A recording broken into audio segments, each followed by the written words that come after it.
Bonjour à tous, bienvenue sur cette nouvelle vidéo du monde de GG. Alors, je vous avais fait un premier épisode sur ma vie, qui je suis, d'où je viens, mes origines, et là, j'avais envie de continuer, et voici donc le deuxième épisode.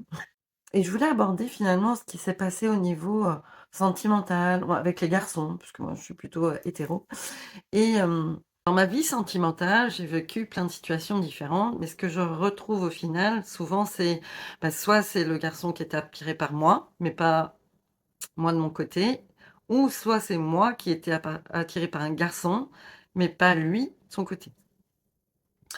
Ça, c'était au tout début, donc pour caler et après effectivement, j'ai eu, adulte, des relations amoureuses où là, il y a vraiment eu de l'amour, de l'attachement. Alors, attachement, amour, voilà, c'est, souvent dans nos relations amoureuses, je trouve que l'on expérimente d'abord l'attachement, pour aller vers l'amour. Alors ça peut être l'amour de soi, l'amour de l'autre ou l'amour inconditionnel, mais il y a quand même quelque chose qui se joue comme ça. Mon premier baiser, c'était assez simple parce que c'était, bah, le premier, c'était marrant parce que c'était en colonie de vacances. C'était, très doux, très voilà, c'était avant de rentrer en collège et puis après au collège, ça a été, ben, plus compliqué. C'est là où j'ai ressenti une attirance pour une attraction physique parce que c'était, un jeune homme blond avec des yeux bleus et je pense que j'étais fascinée par ses yeux bleus et à la fois, il y a eu cette expérience justement avec ce jeune homme qui lui était attiré par moi, mais finalement, que j'ai pressé, heu, avec qui, ben, j'ai pas été très sympa. Et au lycée, alors au lycée, c'était pareil, c'était, hem, j'ai vraiment eu qu'une seule histoire au lycée, c'était en seconde, avec quelqu'un qui a été attiré par moi, hem, qui à la fois, heu, j'avais une connexion avec cette personne, mais c'était pas des sentiments, de toute façon on se cherche à cet âge-là, on sait pas trop qui on aime. Par contre, je sais que plus tard, j'ai eu des sentiments pour un ami, en fait, quelqu'un avec qui je traînais beaucoup et je crois que c'était réciproque, mais on a eu peur tous les 2. Donc cette histoire de sentiments, c'est: est-ce que je tente? Est-ce que je dis? Est-ce que je vais être rejetée? Est-ce que l'autre va me rejeter? Est-ce que et donc on est dans cet ensemble de questions et puis on cherche. Qu'est-ce que c'est l'amour? Qu'est-ce que c'est d'aimer? Qu'est-ce que c'est d'aimer quelqu'un? Mais alors on se pose même pas ces questions: «Est-ce que je m'aime?» Alors que ça devrait être la base finalement de notre apprentissage quand on est enfant, adolescent ou même après, même tout au long de notre vie, la première question, ça devrait être: «Est-ce que je m'aime?» avant de voir si on aime les autres.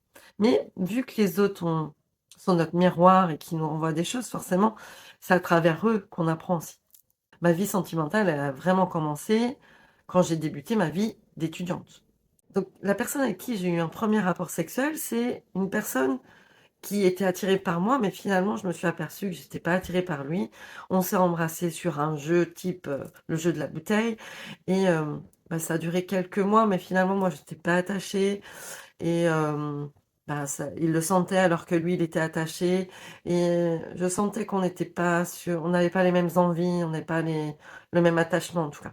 En fait, on faisait beaucoup la fête avec le même groupe d'amis et dans ce groupe d'amis, ben, il y avait, beaucoup de garçons, finalement. Et puis un soir, on était en fiesta chez 2 frères qui, faisaient de la coloc, donc ils avaient un grand appart et ils pouvaient accueillir pas mal de monde. Et puis à un moment donné, je sais pas comment, ça s'est passé, mais on s'est retrouvés tous les 2 avec ce garçon dans un lit de camp, mais les lits de camp de l'époque où, c'était les lits de camp des années 60, ça faisait 40 de large, quoi. Mais vu qu'on était 2 petits gabarits, voilà, on était, je pense tous les 2 plus ou moins bourrés et je sais pas pourquoi on a fini sur ce lit de camp. Et bizarrement, nos corps se sont rapprochés et on s'est mis à s'embrasser, mais c'était doux, c'était et je crois bien que ça reste pour moi les baisers les plus doux, de ma vie et c'est là que j'ai senti quelque chose de très attirant finalement. C'est en l'embrassant que j'ai vu que j'avais quand même une attirance pour ce garçon-là. J'ai osé lui en parler quelques jours après, quand on s'est recroisés, parce qu'on se croisait, on était à la fac en plus. Et je sais qu'un soir, je l'ai raccompagné, à sa voiture et j'étais cash. J'ai osé lui dire, j'ai dit: «Ben, écoute, j'ai bien aimé nos baisers, je trouve qu'il y avait quelque chose de sensuel. Est-ce que tu aimerais avoir une histoire avec moi, et cetera, partager un moment avec moi?» C'était sincère et en fait, j'étais, fière d'avoir osé dire aussi, d'avoir ouvert mon cœur, même si lui, finalement, mais je l'ai pas mal pris. Il a été sincère avec moi, il m'a dit: «Bah, écoute, je sens que moi, je suis a amoureux de quelqu'un d'autre». Ce qui me marque ici, c'est que j'ai osé dire que quelqu'un m'attirait. C'est l'année d'après, en deuxième année où, là, alors c'est marrant parce que la vie, l'univers m'a envoyé, un autre test, un choix. J'ai eu le choix entre 2 garçons. Donc, j'ai quelqu'un de la fac qui, un homme, un jeune homme, qui était attiré par moi à l'époque, mais on passait de bons moments ensemble, mais finalement, moi, j'étais pas attirée par lui. J'ai été attirée, à 18 ans par, bah, celui qui est devenu mon mari après, avec qui, j'ai eu mes 2 filles. Hem, c'est quelqu'un que j'ai rencontré dans mon cercle amical, mais pas, universitaire, on va dire, puisque mon cousin et sa cousine sortaient ensemble. Et donc lui, il arrivait sur Niort, puisqu'il habitait à Bourges à l'époque, et il arrivait sur Niort lorsque, il avait 18 ans, donc moi j'avais 18 ans aussi. Et puis quand on s'est vu la première fois en fiesta, eh bien, j'ai eu une attirance, comme un coup de foudre, mais un petit coup de foudre. Il y avait ce sentiment que je connaissais, et cetera. Donc il y avait une vraie attirance, mais on est restés amis pendant 1 an. Et puis lorsque j'étais en deuxième année de fac, finalement, il y avait, ce jeune homme qui était attiré par moi. Je le savais et donc il y avait un côté de moi qui dit: «Bon, bah, je vais voir si en le connaissant un peu plus, je vais être attirée par lui», mais tout en sachant que j'étais quand même attirée physiquement par, Manu. On est allés au resto tous les 2 avec Manu et c'était la première fois où on se retrouvait vraiment tous les 2. On a fait beaucoup de festins ensemble, on a dansé même parfois ensemble, mais là, on était vraiment tous les 2 et on pouvait discuter vraiment tous les 2. Et bah, ça passait bien, le courant passait bien, parce qu'il m'a raccompagnée chez moi. C'est là où il a, sans me demander son quoi que ce soit, il m'a embrassée. Je crois que c'est la première fois que je ressentais ça, ce bouillonnement intérieur, quelque chose qui anime le corps, qui allume le corps, c'est une sorte d'embrasement. Et cet embrasement, c'est vraiment la première fois que je ressentais ça comme ça.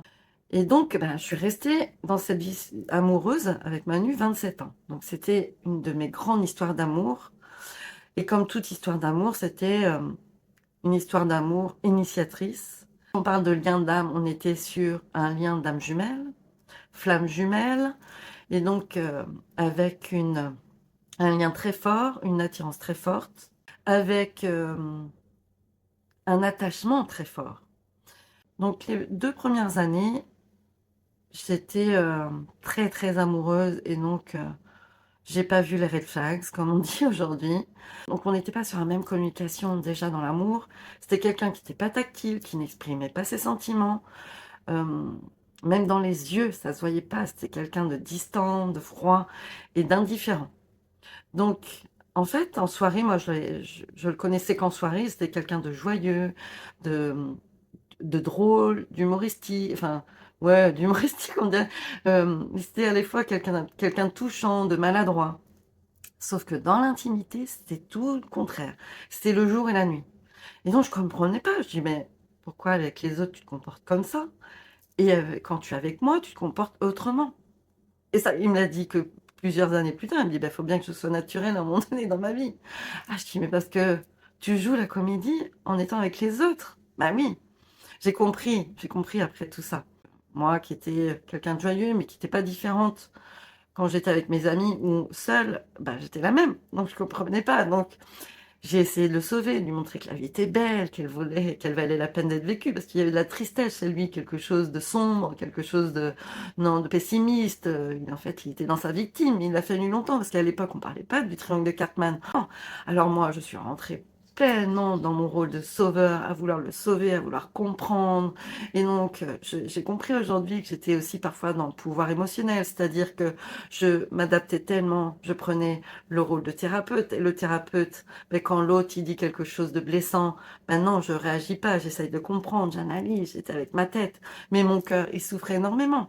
Par exemple, il se rendait pas compte, qu'il me faisait souffrir en étant indifférent. L'indifférence, bah, c'est le contraire de l'amour. Le contraire de l'amour, c'est pas la haine. Le contraire de l'amour, c'est l'indifférence. C'est ça qu'il faut voir.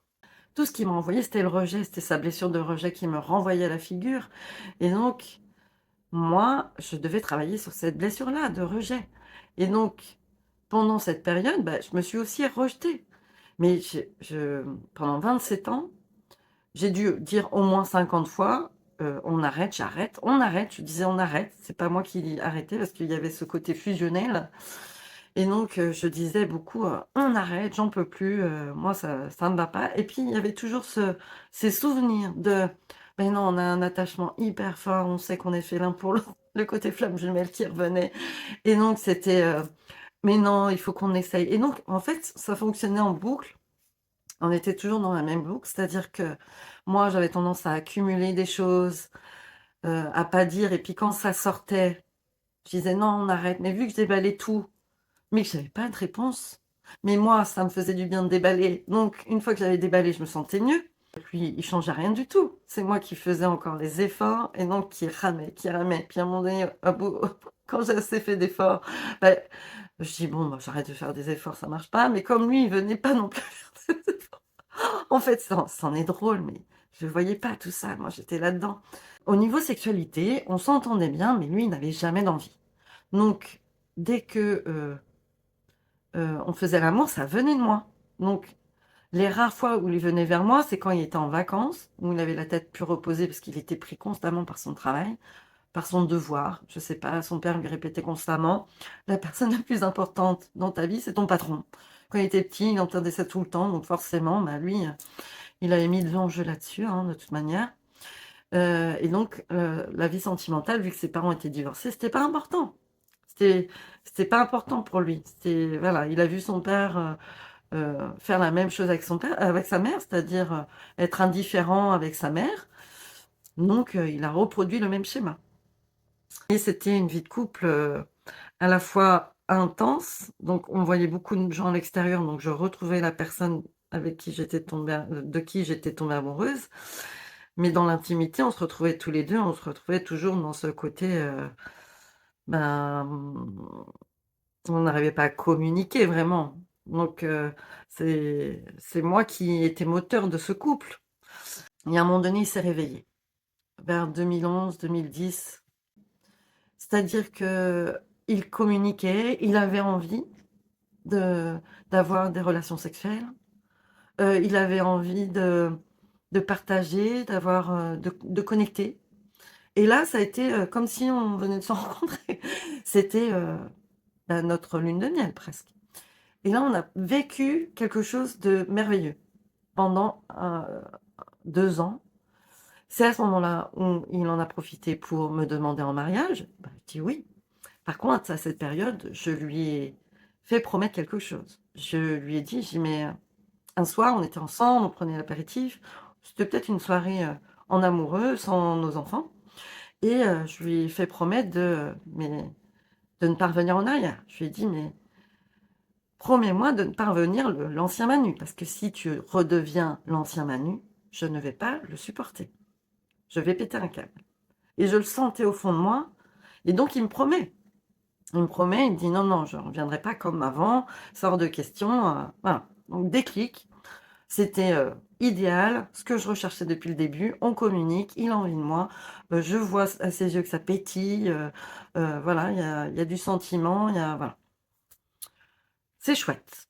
Donc on a cette période-là, on prépare notre mariage, tout se passe bien et là, je vous le donne en mille, donc tout se passe bien, on se marie, bon, il y a les anecdotes du mariage, mais c'est festif, c'est même très festif. Et puis après le mariage, parce que qui a duré quand même un certain temps, parce qu'il y avait des amis qui venaient de loin et quand tout le monde est parti après, qu'on s'est retrouvés tous les 2, il a commencé à s'éloigner de moi. et donc il y avait plus de communication. Il avait coupé la communication, il est revenu comme petit à petit comme avant, et un jour je lui ai dit: «Mais qu'est-ce qui se passe, tu redeviens comme avant, tu» et tout de suite quand je lui pose cette question: «Qu'est-ce qui se passe?» Il me dit: «Mais non, rien», mais un peu agressif. Je dis: «Beh si, tu vois bien qu'il y a un truc, tu» et dès que j'insistais, c'était: «Non, rien», il me rembarrait, il me rejetait. Je me sentais mais impuissante. Je pouvais pas parler et j'ai commencé à ressentir du découragement, mais à pas pouvoir l'exprimer, et donc je repensais à cette, promesse. Je dis: «Non mais c'est pas possible», et je pensais alors 3 mois après mon mariage, je pensais au divorce. Il est rentré dans une phase dépressive, bah, ça y est, c'est fini, la fête est finie, hop, il y a plus rien quoi. Comme s'il y avait, il y a plus rien, il y a plus de fête, c'est triste, alors que pour moi, c'était le début d'un engagement, de quelque chose de fort. Pour lui, c'était la fin. Et donc là, l'initiation a commencé, libérer la souffrance, donc pleurer était plus possible. Donc il a fallu qu'on se marie pour que mon corps fasse remonter tout ça, parce que le mariage, c'est un engagement. Pour moi, c'était quelque chose de plus fort que d'être ensemble. Bon bref, j'ai accumulé beaucoup de choses et c'est ressorti donc, entre 2013 et 2015. Et après, c'est marrant parce qu'on est allé voir une thérapeute de couple, mais parce que lui, voyait que ça durait quand même ces larmes. Elle nous a conseillé, moi, que j'aille voir une hypnothérapeute pour travailler sur cette souffrance, et lui d'aller voir un coach en comportement. Et l'hypnothérapeute, ben, ça a duré 4-5 séances jusqu'à l'hypnose où, bah, là, on a travaillé sur la souffrance et puis, bah, je l'ai lâché. Et donc après, bah, petit à petit, ça s'est terminé ces pleurs. J'en avais plus besoin. Mais une fois que ça s'est terminé, ça veut dire que je me suis concentrée sur moi. Et quand j'ai commencé à me concentrer sur moi, bah, c'était plus la même, là. Et donc après, en 2016, tout s'est enchaîné. J'ai eu un déclic et j'ai vu que ce comportement qu'il avait de, bah, un peu de victime, d'être triste tout le temps, de faire la tête, de pas être bien, hem, et ben, je l'ai vu, j'ai vu ce côté victime. On en parlait très peu à l'époque encore, mais j'ai vu ce côté victime et j'ai compris que ce côté victime, c'était un moyen d'attirer l'attention. Un jour, en fait, je me rappelle, j'étais dehors, je prenais une pause, je bouquinais dans le hamac et je suis rentrée et je l'ai vu avec sa tristesse, sa position habituelle, tristesse, pas bien, dans le canapé. Et d'habitude, je dois lui dire: «Ah bah, toi, tu vas pas bien, est-ce que tu veux qu'on parle, ou tu veux, je lui fait un câlin ou» et là, c'est marrant parce que je me suis dit: «Oui, bah, c'est son problème, il est triste, c'est pas le mien», et là, ça commençait à changer, et j'ai vu d'ailleurs, j'ai vu ce comportement malsain, et après j'ai commencé à vivre du dégoût dans mon corps, et je vivais beaucoup de dégoût. Je sentais toute cette manipulation malsaine dans mon corps. Ça m'écœurait de lui aussi. À un moment donné, on en était arrivé là. À un moment donné, il était dans la victime, donc il cherchait quelqu'un pour le sauver, mais une fois que je suis rentrée dedans, il est rentré plutôt dans le côté dominant, à rechercher plutôt le pouvoir émotionnel, et donc son but, c'était de provoquer des émotions. Donc il savait là où appuyer pour que je m'énerve, je me mette en colère et que je réagisse, et donc je sentais qu'en moi, il fallait que j'aille au bout de mes émotions pour pouvoir me séparer sereinement, et donc j'y suis allée. Donc ça a pris quelques années encore, de 2016 jusqu'à 2022, donc 6 ans. Il m'a fallu, mais petit à petit, je me suis séparée, j'ai vu ces mécanismes, et petit à petit, moi, j'ai travaillé sur le rejet, sur le fait de me détacher. J'ai eu pas mal d'initiations ici. En fait, la biorésonance cellulaire, la formation que j'ai commencée en 2021, elle a mis le mot sur ce que je vivais depuis, 1995. C'était, l'indifférence, et cette indifférence, je l'ai retrouvée dans le tableau de la violence. Donc c'est de la violence psychologique que je vivais depuis le début avec Manu, et là, ça m'a redonné, en fait, de l'énergie pour dire: «Stop, j'arrête», et là, cette fois, je lui ai pas dit: «On arrête la relation», j'ai dit: «Je te quitte». Donc c'est pas la même dynamique, et là, après, petit à petit, j'ai retrouvé de l'énergie, j'ai retrouvé ma confiance en moi, j'ai retrouvé, bah, je me suis retrouvée moi, hein, tout simplement, hein, et puis sentimentalement, ben, 1 an après, j'ai lancé un message à l'univers. J'ai envie de rencontrer une personne, mais quelqu'un qui est posé, qui est dans la spiritualité, qui communique, qui exprime ses émotions, qui, ressent des émotions, hem, voilà, qui me plaisent aussi, physiquement, spirituellement, émotionnellement, bon bref, sur tous les plans et donc j'envoie ça à l'univers et puis je laisse de côté et puis, bah, forcément on envoie des messages à l'univers, il répond. Quelques mois après, j'ai un homme qui m'appelle pour prendre un rendez-vous au cabinet et alors je raconte un peu en détail, donc il prend rendez-vous, OK, pas de souci. Ce qui est marrant, c'est que j'ai égaré mon portable, j'ai laissé, je l'ai oublié dans le TGV en revenant de ma formation en biorésonance et donc je suis restée quelque temps sans portable et j'en ai racheté un, mais je pensais que voilà, vu que je pensais que j'allais le récupérer, mon portable, que voilà, il avait été récupéré au terminus à La Rochelle et que, voilà, mais pas de nouvelles. Enfin, donc à un moment donné, je rachète un portable et je vois que cette personne, m'a envoyé un message et donc je la rappelle, voilà, on se cale un rendez-vous et moi mes séances, je prépare en amont. Je prends mon pendule, je me connecte et là, ben, je ressens une énergie bizarre, avec mes guides. Je dis: «Mais qu'est-ce qui se passe là, Qu'est-ce qui se passe? Pourquoi?» C'est aussi affolé. Pourquoi il y a un truc très fort qui arrive, une joie. Donc je prépare, le rendez-vous et puis, le jour J, je l'accueille. Donc je sens que physiquement, je l'ai déjà rencontré, je le connais et cetera. Il y a déjà quelque chose qui se passe. L'échange, c'est naturel, on a vraiment l'impression de se connaître depuis des années et puis, vient le moment du soin à proprement dit. Je me connecte à mes guides et là, ça part dans tous les sens. L'énergie, elle repart, il y a une excitation de dingue, c'est la fête. Avec mes guides, c'est la fête. Je dis: «Mais oui, mais là, si, j'arrive pas à me concentrer, comment on va faire le soin? Là, vous êtes partis à être, tout foufou, mais moi ça me perturbe, en fait». Et donc tout le monde se pose, on fait le soin, c'est nickel, on partage après la fin du soin, tout se passe bien. Moi je lui dis: «Ben, on doit se connaître dans d'autres vies» parce qu'il y a vraiment un lien fort, quoi, quelque chose qui se passe. Et je lui dis: «Mais il faudrait peut-être une deuxième séance». On arrive à se caler une deuxième séance, mais peut-être 2 mois après, hein, on s'est pas vu. Pendant ce laps de temps, moi, je pense beaucoup à lui. Il y a ça fuse dans tous les sens, l'énergie, il y a un truc qui se réveille en moi. Je dis: «Je comprends pas», mais je dis: «Bon, bah, c'est pas grave, je laisse faire, je force rien». On se revoit une deuxième fois. Là, pareil, un truc, pendant le soin, alors c'est pareil, on perd le contrôle, ça part dans tous les sens, c'est n'importe quoi.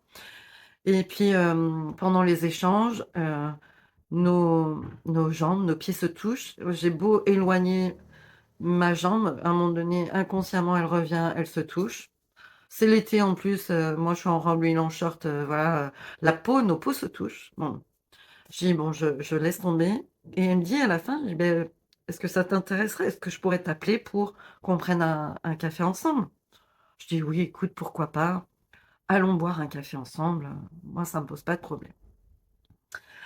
Et donc, un jour, il m'envoie un message ou il m'appelle, je sais plus, pour, me proposer donc, voilà, on se retrouve en ville, on boit un verre ensemble, on sent bien qu'il y a un feeling et puis on se revoit quelque temps après, on va se balader, on aime bien marcher tous les 2, donc on va se balader dans la nature et puis, là, la connexion se fait, bah, le tactile, en fait, on est très tactiles tous les 2 et donc la connexion se fait, il y a un premier baiser, bon, il y a ce rapprochement, nos corps, en fait, ont envie de se rapprocher, il y a quelque chose de très fort. Et notre histoire débute comme ça, finalement.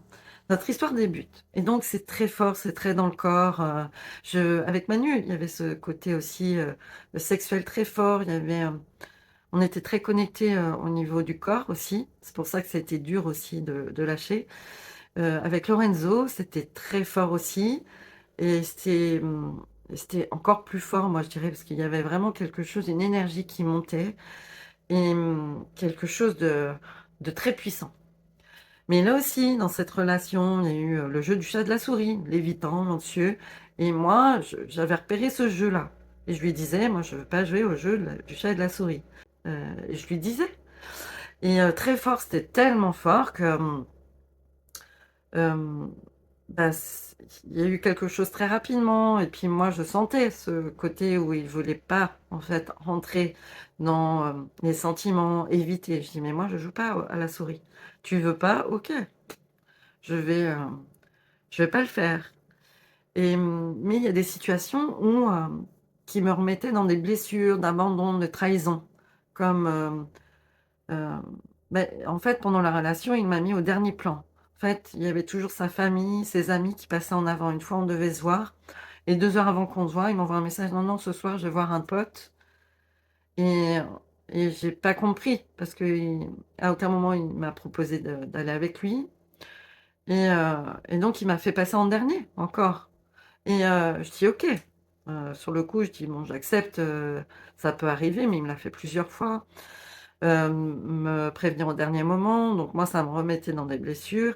Je lui parlais, mais avec, sincérité. Je lui dis: «Mais c'est pas toi, mais moi, ça me remet dans des blessures et je vois bien que, c'est pas ce que je veux» et je lui disais pas, mais je voyais qu'en fait, à la fin, je voyais qu'il me mettait toujours en dernier. Et en fait, j'ai compris à la fin qu'il me mettait pas en sex friend, il me mettait en maîtresse. Que, finalement, il était marié à sa mère et que moi, j'étais sa maîtresse, la personne qui était cachée et et je voulais pas parce qu'il y a rien de plus malsain que ça. Pour moi, la maîtresse, c'est se sacrifier pour quelqu'un. C'est on se sacrifie alors qu'on sait très bien que l'autre, il va pas, abandonner l'autre ou qu'il va pas se séparer, qu'il va pas avoir, l'audace de suivre ses sentiments. Il va suivre sa sécurité et et donc ça s'est terminé comme ça parce que, ben, on se voyait pas assez. Alors, il faut imaginer que sur les 2 ans, 2023-2025 que nous sommes restés ensemble, il faut imaginer qu'on s'est vus que, quelques jours. J'ai pas compté, mais je crois qu'on s'est vus une quarantaine de jours au total. Donc quarantaine de jours sur 365 fois 2, donc 700, et quelques. Donc il faut imaginer qu'on s'est vus moins de 2 mois pendant ces 2 ans. On s'est pas vus beaucoup. Parce qu'il y avait plein de red flags finalement. Les red flags, c'était, bah, son côté évitant. Après, ben, le fait qu'il me mette en dernier dans ses relations, alors que la relation où on va vers l'intime, vers la profondeur et vers soi, c'est la relation de couple. Et puis, il y avait le fait qu'il préférait dormir avec sa mère qu'avec moi. Et puis, il y avait le fait qu'il me prenait pour sa maîtresse. Donc ça fait beaucoup de red flags. Et puis, il y avait le fait aussi qu'il me mentait. Il me mentait sur des petites choses, mais il me mentait ou il oubliait de me dire la vérité, de me dire des choses, d'être sincère. Donc il y avait pas de sécurité non plus. Et puis, il ne me respectait pas. Il ne respectait pas mes non, non plus, mes limites, donc que des red flags, quoi. Et même si, je sens qu'on a cette connexion, qu'on a toujours cette connexion, hem et je pense que cette relation a été faite hem pour nous aligner sur nous-mêmes et puis voir ce qui allait pas ou ce qui n'avait pas été guéri, et hem et voir que, bah, non, c'est pas ça encore l'amour, c'est pas ça. Aujourd'hui, je trouve que c'est compliqué de rencontrer un homme qui a envie de s'engager, qui a envie de vivre dans l'amour, qui est honnête, sincère, qui dit les choses, mais avec vérité, qui cherche pas à rentrer dans ce jeu de l'évitant et de l'anxieux. Je trouve que c'est assez rare. Parce que tout de suite, on rentre dans ce qui a le pouvoir? Ben, l'évitant, il veut avoir le pouvoir puisque hem, c'est lui qui met la période à laquelle on se voit, c'est lui qui met le temps. Voilà, mon «Je suis dispo là, on se voit?» Ben non, parce que l'anxieux, s'il est anxieux, il va dire: «Ah ben oui, j'ai envie de te voir». Mais si tu es pas anxieux, tu dis: «Ah bah non, je vais pas rentrer dans ton jeu de l'évitant» et moi, je veux pas de prise de pouvoir dans le couple et pourtant, apparemment, c'est beaucoup ça. Maintenant, c'est être honnête, dire: «Oui, là, j'ai envie de te voir. Non, j'ai pas envie de te voir, mais parce que j'ai besoin c'est pas que j'ai pas envie de te voir, c'est que j'ai besoin de rester seule et c'est pas pour, rentrer dans de la manipulation». Donc sentimentalement, c'est vrai que je suis pas mal testée, pour aller vers l'amour et l'amour alors l'amour de moi-même, mais aussi l'amour inconditionnel, moi je trouve. Que des initiations. Allez, des bisous. Merci, à bientôt.